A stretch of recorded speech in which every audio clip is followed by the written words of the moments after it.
Hello guys, welcome to my channel অ্যানিমিস lesson. So এই ভিডিওতে আমি কোনো অ্যানিমি নিয়ে রিভিউ করব না, একটা সিনেম্যাটিক মুভি নিয়ে রিভিউ করব।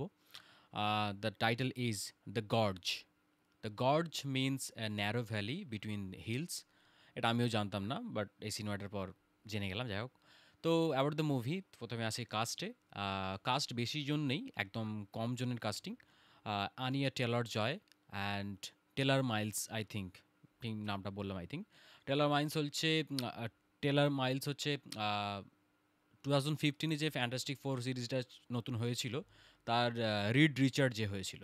আর আনিয়া টেলর জয়কে সবাই চেনো, the Queen's Gambit and Furiosa, last যে আমাদের ম্যাড ম্যাক্সের যে মুভিটা বের হলো, লাইক আমাদের ক্রিস হেমসওয়ার্থের এগেনস্টে যে ছিল actually, Furiosa, Anya Taylor Joy. And she known for her attitude, হাঁটা চলা, অঙ্গি ভঙ্গি, মুখের এক্সপ্রেশন অ্যান্ড অল, একটা ব্যাডাস ব্যাপার আছে।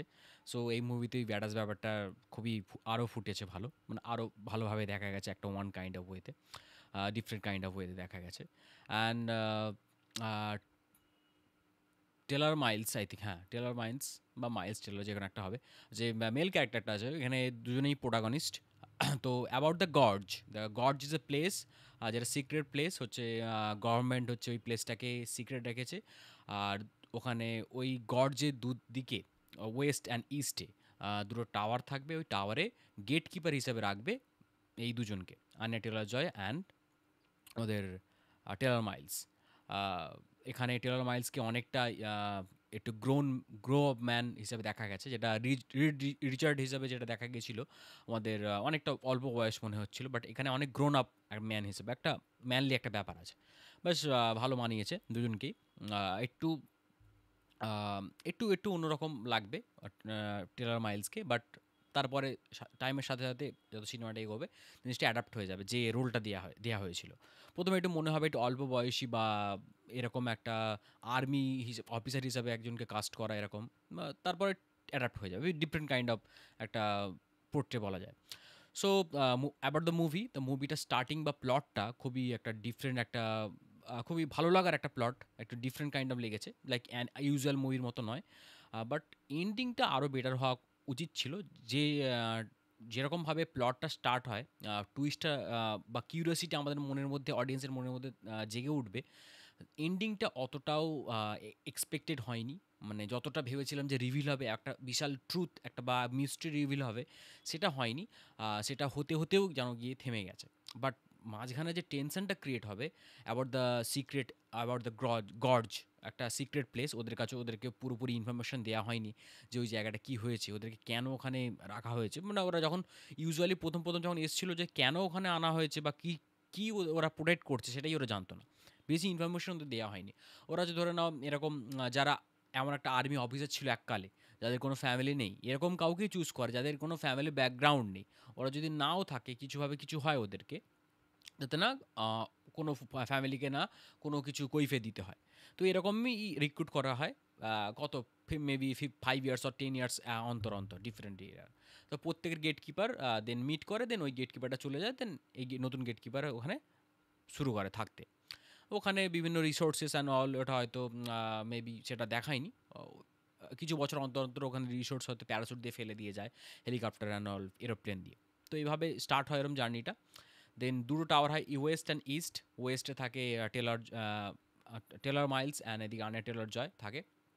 দেন ওদের হচ্ছে একে অপরের সাথে কমিউনিকেট করার কোনো পারমিশন থাকে না, ঠিক আছে। দেন বোঝাই যায়, না কমিউনিকেশন হলে তো কিছুই হবে না, না ট্যাবও না যদি ভেঙে যায়, রেস্ট্রিকশন না ভাঙলে কোনো স্টোরি তৈরি হবে না।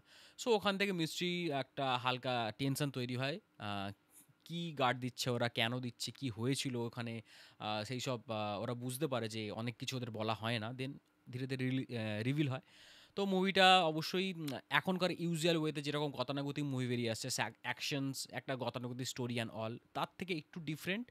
প্লটটা খুবই ভালো, বাট এন্ডিংটা আরও আরও হচ্ছে মিস্ট্রিফুল করা উচিত ছিল, যে লেভেলে আমাদের কিউরিওসিটি অডিয়েন্সে তৈরি হবে। স্টার্টিংটা খুবই দারুণ। এবার দেখা যাক, মনে হচ্ছে না নেক্সট পার্ট আসবে কিছু, মানে সেরকম কোনো বোঝা গেল না। বাট আই হোপ এটাকে নিয়ে আরও ভালো কিছু বানানো যেতে পারতো। তবে আর আসি আনিয়া টেলার জয়ের বা পারফরমেন্সের। সে ওনার হচ্ছে রোগা একদম ফিজিক্সটা অতটা অন্যদের মতো ভালো না হলেও বাট অ্যাটিটিউড ম্যাটার্স। যাই ফিজিক্স হোক না কেন, অ্যাটিটিউড দিয়ে সেটাকে এত সুন্দর ক্যারি করেছে। আর যে পার্টটা দেওয়া হয়েছে মানে ব্যাকগ্রাউন্ড অ্যান্ড অল, দুজনই স্নাইপারিস্ট ছিল অ্যান্ড অল, এইগুলো সবই খুবই মানিয়েছে। আর আর ছেলেটাকেও খুব ভালো মানিয়েছে যে গ্রোন আপ ম্যান হিসাবে এই মুভিতে বেশি গ্রোন আপ দেখানো হয়েছে মানে টাইম অনুযায়ী হয়েছে, সেটা ভালো মানিয়ে গেছে। সো ওদের মধ্যে একটা রোমান্টিক জনরাটার জনরা হচ্ছে অ্যাকশন অ্যান্ড রোমান্টিক। যে রোমান্টিসিজম ব্যাপারটা সেটা খুব ভালো ফুটিয়ে তুলেছে। লাইক অ্যাকশন যতটা মিস্টিরিয়াস মুভিটা হওয়া উচিত ছিল তার থেকে বেশি রোমান্টিক হয়ে গেছে। রোমান্টিক পার্টটা খুবই সিচুয়েশন বেসড, একদমই হচ্ছে হবে, হওয়া দরকার ছিল যাই হয়ে দিয়েছে এরকম নয়। তো মানে হয়ে যেতই, এটা স্বাভাবিক, এটা ন্যাচারালি মনে হবে। আর বেশ ওই রোমান্টিসিজম ব্যাপারটা খুবই পছন্দ হবে, খুবই অডিয়েন্সে ভালো লাগবে। সো এটা ছিল আমার রিভিউ। তোমাদের কেমন লাগলো যদি মুভিটা দেখে থাকো অবশ্যই কমেন্টে জানিও। আর আমার এই রিভিউটা শুনে যদি ভালো লেগে থাকে অবশ্যই চ্যানেলটাকে সাবস্ক্রাইব অ্যান্ড অল সব কিছু করে দিও। আর অবশ্যই শেষে একটাই কথা বলবো, please support me and support my channel. Thank you for watching. You are watching animies lesson.